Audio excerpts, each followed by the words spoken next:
اعوذ باللہ من الشیطان الرجیم بسم اللہ الرحمن الرحیم اللہم صلی علی محمد وعلی آلہ وبارک وسلم۔ تمام سننے والوں کو میری طرف سے السلام علیکم ورحمۃ اللہ وبرکاتہ۔ آج کا ہمارا موضوع گفتگو ہے خطبہ حجۃ الوداع۔ میرے نبی نے اپنی زندگی میں صرف ایک حج کیا، اور اس حج کے دوران آپ نے جو خطبہ دیا اس کو خطبہ حجۃ الوداع کہتے ہیں، کیونکہ وہ آخری خطبہ تھا اور وہ آخری ہی حج تھا، اس لیے اس کو خطبہ حجۃ الوداع کہتے ہیں۔ 10 ہجری 932 عیسوی میں آپ نے حج کیا، اور 9، 10 اور 11 ذوالحجہ تینوں دن آپ نے تقریر کی، خطاب کیا مسلمانوں سے، اور ایک ہی تقریر کی، تھوڑی بہت کمی پیشی کے ساتھ، رد و بدل کے ساتھ۔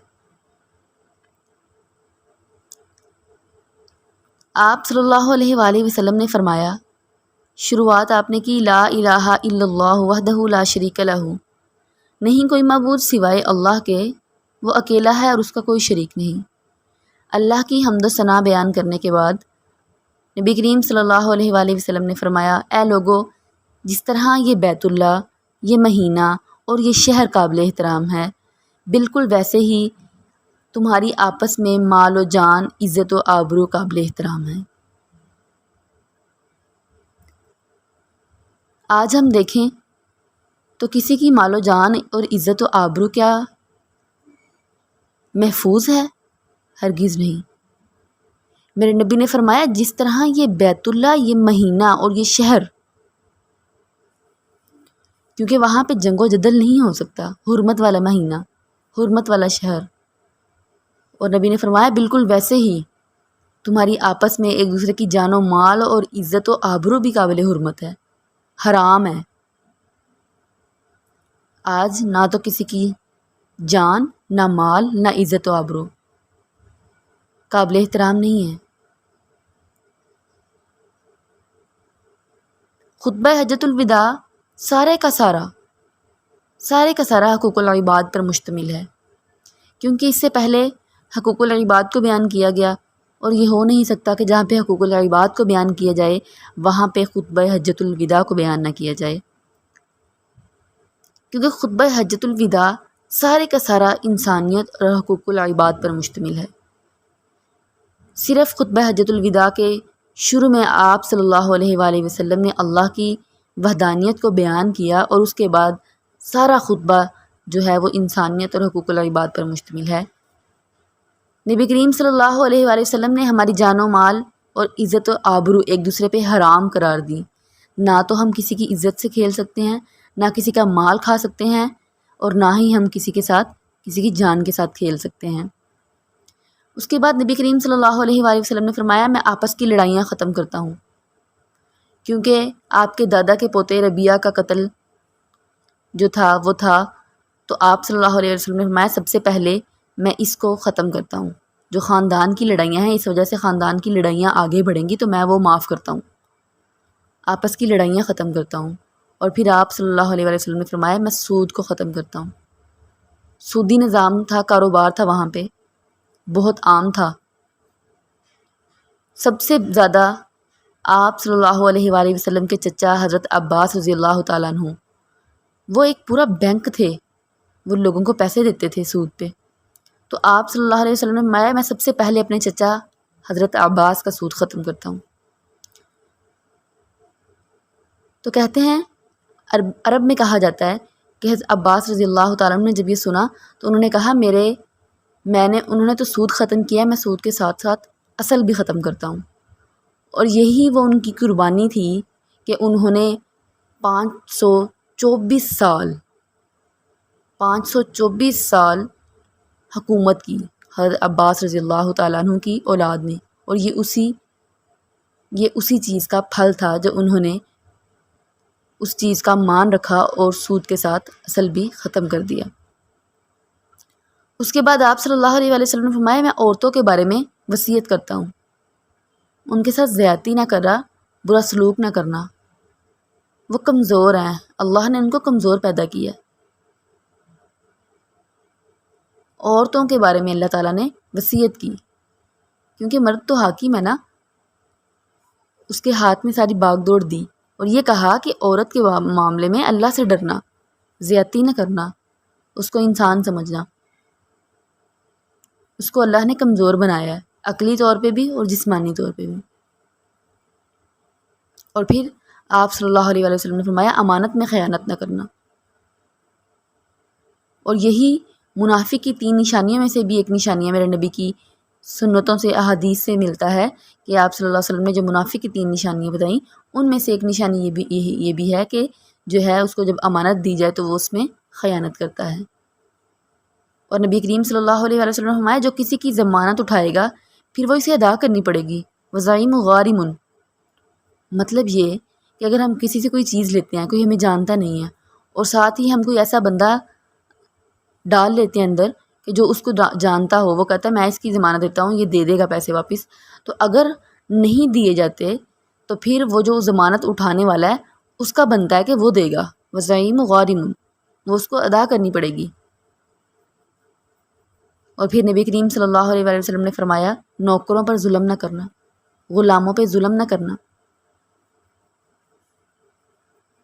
غلاموں پہ ظلم کرنا تو نبی کریم صلی اللہ علیہ وسلم نے، آپ صلی اللہ علیہ وسلم نے فرمایا اگر تمہیں لگے کہ تمہارا غلام اچھے سے کام نہیں کر رہا تو بجائے اس کو مار پیٹنے سے اس کو آرام سے فارغ کر دو، اس کو آزاد کر دو، اس کو چھوڑ دو، لیکن اس پہ ظلم نہ کرنا۔ نبی کریم صلی اللہ علیہ وآلہ وسلم کا خطبہ حجۃ الوداع پورا کا پورا انسانیت، حقوق العباد پر مشتمل۔ اور اس کے بعد نبی کریم صلی اللہ علیہ وآلہ وسلم نے جب اپنا خطبہ حجۃ الوداع پورا کیا تو اس کے بعد 11 تاریخ کو سورۃ نصر نازل ہوئی، اذا جاء نصر اللہ والفتح، جس میں آپ صلی اللہ علیہ وآلہ وسلم کے جانے کا اشارہ تھا، اللہ سے ملاقات کا اشارہ تھا، دنیا سے پردہ کرنے کا اشارہ تھا۔ تو جب آپ نے 11 تاریخ کو تقریر کی، اس میں بھی یہی تقریر تھی کمی بیشی کے ساتھ، لیکن اس میں عجیب جوش تھا، اس میں عجیب جوش تھا کیونکہ آپ صلی اللہ علیہ وسلم کو پتہ تھا کہ اس کے بعد میں دوبارہ ان سے خطاب نہیں کر سکوں گا۔ نبی کریم صلی اللہ علیہ وسلم نے فرمایا عسیٰ اللہ تلقونی بعد عامی ھذا، شاید کہ اس سال کے بعد میں تم سے ملاقات نہ کر سکوں۔ اس میں آپ کے جانے کا اشارہ تھا۔ حضرت ابوبکر صدیق رضی اللہ تعالیٰ عنہ نے جب یہ سنا تو وہ زاروں کی طرح رونے لگے، ان کو سمجھ آ گئی کہ آقا دو جہاں سرور کائنات کا وصال قریب ہے۔ میرے نبی کی پوری زندگی اخلاق، انسانیت، حقوق العباد پر مشتمل تھی۔ میرے نبی نے 11 شادیاں کی۔ کیا وہ نبی جس کو اللہ کی ملاقات کا اتنا شوق، جس کو اللہ نے عرش پہ بلایا ہو، کیا اس کو دنیاوی کسی چیز کی خواہش ہوگی؟ ہرگز نہیں۔ لیکن یہ امت کے لیے کر کے دکھایا، یہ امت کے لیے کر کے دکھایا کہ امت نے کیسے چلنا ہے۔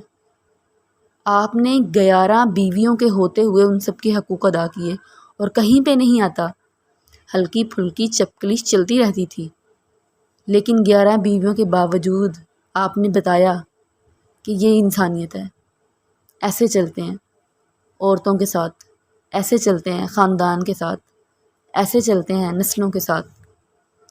میرے نبی نے دشمن خاندان سے وہاں سے بھی شادی کی اور بتایا کہ یہ نہیں کہ جب کہیں دشمنی میں کہیں پہ سے عورت آ جائے تو تم اس کے ساتھ ظلم و زیادتی کرو۔ میرے نبی نے جوان عورت کے ساتھ شادی کی، حضرت عائشہ صدیقہ رضی اللہ تعالیٰ عنہ، آپ ان کو پیار سے حمیرہ کہا کرتے تھے، اور آپ کی سب سے پیاری آپ کی محبوبہ بیوی تھی وہ۔ حضرت عائشہ فرماتی ہیں جب ہم کھانا کھانے بیٹھا کرتے تھے تو میں جہاں سے کھانے کی جو بوٹی تھی، جو گوشت ہوتا تھا، میں کھا کے رکھتی تھی، نبی کریم صلی اللہ علیہ وسلم وہیں سے وہ ہڈی اٹھا کے دوبارہ چوسا کرتے تھے، دوبارہ اس کو صاف کیا کرتے تھے، اور جہاں سے میں پانی کے آب خورے میں پانی پی کے رکھتی تھی وہیں سے منہ لگا کے پانی پیا کرتے تھے۔ یہ درس اور یہ محبت بیوی کی آپ نے بتائی۔ آپ نے اپنی سے بڑی عمر کی عورت حضرت خدیجہ رضی اللہ تعالیٰ عنہ، جن کی 40 سال عمر تھی، ان کے ساتھ شادی کی۔ آپ نے ہر طرح کے جاہلیت کے بت کو توڑا اور ہمیں بتایا کہ یہ انسانیت ہے، ایسے چلا جاتا ہے۔ اور ایسے چلنا مشکل نہیں ہے۔ اگر معاشرے کا ہر فرد اپنے حقوق اچھے سے ادا کرے تو ایک اچھا معاشرہ بن سکتا ہے۔ اگر ہم اس طریقے پہ چلیں جو طریقہ ہمیں ہمارے نبی نے سکھایا تو ایک اچھا معاشرہ بن سکتا ہے۔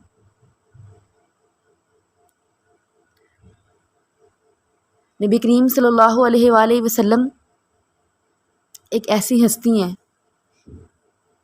جن کی محبت لازوال، مثالی اور ابدی ہے اپنی امت سے۔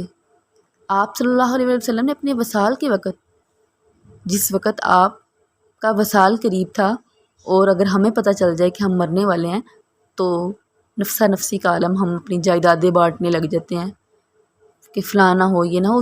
اس وقت بھی 11 بیویوں کے ہوتے ہوئے بھی آپ نے صرف ایک ہی چیز اپنی زبان پہ کہا اور وہ یہ تھی کہ اللہ میری امت کا کیا ہوگا، امتی امتی۔ اور جب آپ کو اللہ نے یہ یقین دلایا کہ اے نبی میں تیری امت کو اکیلا نہیں چھوڑوں گا، تو پھر آپ صلی اللہ علیہ وآلہ وسلم نے جانا پسند کیا۔ اللہ تعالی ہمیں، الفاظ نہیں ہے میرے پاس، اللہ تعالی ہمیں ان کے اسوہ حسنہ پہ عمل کرنے والا بنائے۔ اللہ ہمیں کبھی ان کے سامنے حوض کوثر پر شرمندہ نہ کرے۔ اللہ تعالی ہمیں سرخرو فرمائے۔ وما علینا الا البلاغ المبین۔ السلام علیکم ورحمۃ اللہ وبرکاتہ۔